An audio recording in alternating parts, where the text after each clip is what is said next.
Hey, that looks cool. I thought I would just see what's on the radio now. It's 9 degrees, 69379. 379. 37, the value of bulb. 79, the value of handsome. And William. And Geyser. Geyser.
That's Stephen from Wollongong with Time.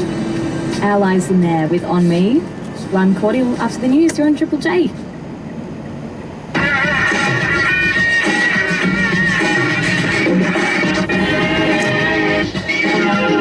Darwin's atrocity and ScoMo's royal introductions. Good morning, Dave Marchese with Triple J News.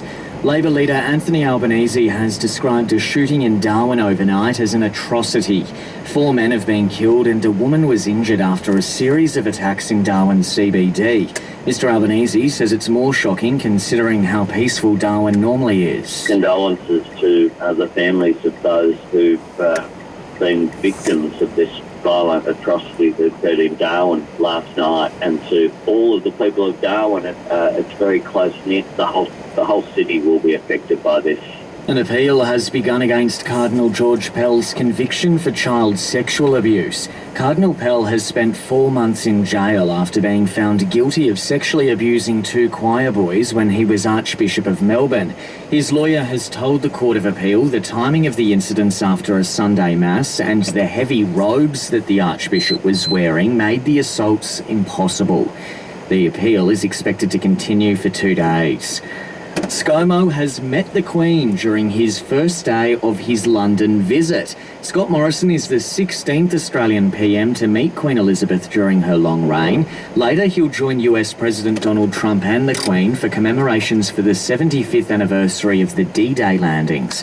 Mr Morrison also spoke at a business lunch where he warned the global economy is under threat. Trade conflict between the United States and China is testing the system as never before and is putting the prosperity, frankly, and living standards of billions of people at risk. A new report into the financial cost of endometriosis has found it cost Australian businesses... True. Scott Morrison said something that I actually agree with. China and America, like the USA and Chinese governments, do you think either of those governments gives a crap about anyone other than their own power? There's no difference between them. One's a democracy, one is not, but they're both doing the same crap. Let's think about this, because the Trump administration the other day secretly, quietly released a document, changes they've made, references to carbon dioxide, will now refer to it as molecules of freedom. It sounds like something that's been churned out by the propaganda machine of North Korea. These are going to be 5 storms in 2019. They're yet to come. Atlantic, what do you want to call that? A vortice of freedom? Kajiki Ivo. Kajiki is Western Pacific, could be a typhoon. And these three are Eastern Pacific, could be hurricanes. Or what do you want to call them? Vortices of freedom. If carbon dioxide, the number one greenhouse gas that's contributing to global warming, rapid climate change, if that is freedom, if that is molecules of freedom, then maybe we should call the storms that are generated by warmer oceans vortices of freedom. Sounds good to me. Sounds far less scary. Vortices of freedom. I mean, a bird is free to fly around inside the eye of a hurricane all it wants. Better not try and get out of there, but inside the eye of a big hurricane, it's fine, it's beautiful, it's nice. The sun is shining, the birds are singing, everyone's happy. You know, it's calm, it's clear. Inside the eye, all is good, peaceful, you know. You don't have to worry about what's going on around you. Vortice of freedom. Lorenzo.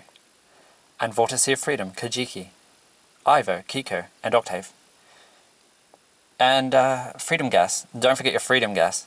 That's the new term for natural gas by the American administration of Donald Trump.